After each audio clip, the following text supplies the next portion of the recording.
और बगैरती अजकल बहुत ज़्यादा हुई है।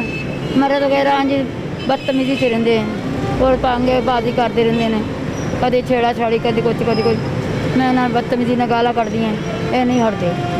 बगैरत नहीं ना बगैरता जो माँ प्या दी धी है, मैं अच्छी माँ दी धी हाँ, इज्जतदार घराने दी। और इत्थे आके बंदा करने के बावजूद मेरी जिंदगी खराब हुई है। 35 साल की उम्र से मेरा ये हाल है।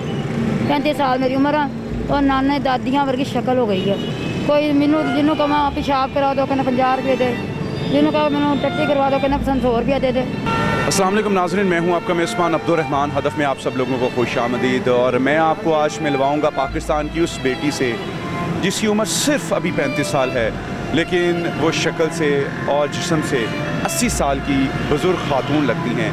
दोनों टांगों से पोलिया है, हस्बैंड ने मार के घर से निकाल दिया है और इस वक्त ये बेयारो मददगार आप सब लोगों की मुंतज़िर हैं। आइए सुनते हैं इनकी कहानी इन्हीं की ज़ुबानी। मेरा बंदा सही नहीं है, ठीक है ਕੀ ਕਰਦਾ ਹੈ कली का काम करता हूँ और लाट टुटी आ। ਤੇ ਘਰ ਜਿਹੜਾ ਹੈ ਉਹ ਆਪਣਾ ਹੈ मैं किराए थे ਤੇ ਤੁਸੀਂ ਕਿਸ ਤਰ੍ਹਾਂ ਇੱਥੇ ਟਾਈਮ ਕੱਢਦੇ ਹੋ? बंदे ने रुस के बैठी हैं। बंदा मेरा कुछ जिस तरह के हालात है ने कोई औरतां पिछे लगना, पूरे गुस्से ने इतने बैठी हैं। ਤੁਸੀਂ ਸਾਰਾ ਦਿਨ ਕਿੰਜ ਕੱਢਦੇ ਹੋ? ਘਰੋਂ ਕਿਸ ਤਰ੍ਹਾਂ ਸਵੇਰ ਇੱਥੇ ਆਉਂਦੇ ਹੋ, ਰਾਤ ਨੂੰ ਕਿੰਜ ਜਾਂਦੇ? मैं क्या गुजारा करती हूँ, शाम को जाती मगरिब जान तो बाद जानी है, मगरिब जान तो बाद जानी है, 1 बजे आ जानी है। ਬਾਰਿਸ਼ ਆ ਜਾਵੇ, ਕੋਈ ਇਹੋ ਜਿਹਾ ਮਸਲਾ ਆ ਜਾਵੇ, ਫਿਰ ਕੀ ਕਰਦੇ ਹੋ? छापर ले लेते हैं, नहीं हो तो गिल्ली होती रहती है, सर्दी च मरदी नहीं, बीमार होंगी हैं, बुरे हालात न पई रही हैं। धुप्प छावें धुप्पो इसे हालात सोडा दुध पी लिया, लस्सी वगैरह पी ली। बगैरती अजकल बहुत ज़्यादा हुई है। मरद वगैरह जी बदतमीजी से रेंदे हैं और पांगेबाजी करते रहंदे ने, कभी छेड़ा छाड़ी कभी कुछ मैं ना बदतमीजी ना गाला कढ़दी हैं, ये नहीं हटते। सिर्फ उंजी दूरों की बगैरती विखाते हैं। यही कि कावे पी चावना पी कंबल मोटे ले सो जाइदा है। कल फिलहाल मैं ना बगैरत रही ना बगैरता जो माँ प्या दी धी हाँ, मैं अच्छी माँ दी धी हाँ, इज्जतदार घराने दी। और इत्थे आके बंदा करने के बावजूद मेरी जिंदगी खराब हुई है। और मैं 35 साल की उम्र से मेरा ये हाल है। 35 साल मेरी उम्र है और नाने दादियाँ वर्गी शक्ल हो गई है।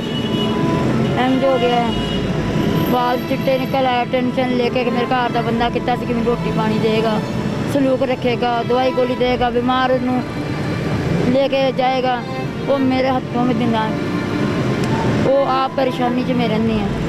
और मैं कहती कि भी मैनू ना जरा इस तरह का होवे ना मसला कि यार मैनू इनू छड्डदा नहीं, मैनू और छड्डदा भी नहीं है और रखदा भी नहीं है। ਕਿੰਨੀ ਉਮਰ 'ਚ ਸ਼ਾਦੀ ਹੋ ਗਈ ਸੀ?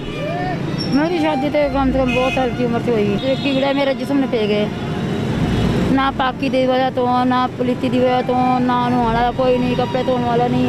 अशर देखो कपड़े गुले ना चुके भावे नहावा धोवा, कोई नमाज पढ़ा अल्लाह तौबा करा है। कोई मैनू जिन्हों कहा पेशाब करा दो कहना 50 रुपये दे, जिन्हों कहा मैनू टट्टी करवा दो कहना 100 रुपया दे दे। तो मैं जाने कि ऐसे हालात च रही। ਤੇ ਫਿਰ ਦਿੰਦੇ ਹੋ? कभी हिम्मत पई देते ना होते। ਕਿਸ ਕਿਸਮ ਦੀ ਇਮਦਾਦ ਚਾਹੀਦੀ ਹੈ ਸਾਨੂੰ ਦੱਸੋ? मैंने सिर्फ एक मकान चाहिए कि जो सारी जिंदगी सानू उत्थे बैठे ना, कोई लत्त मार के कड्डे ना।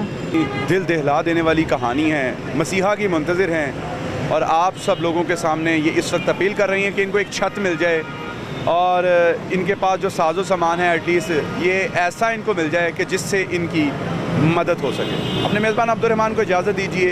अल्लाह निगहबान।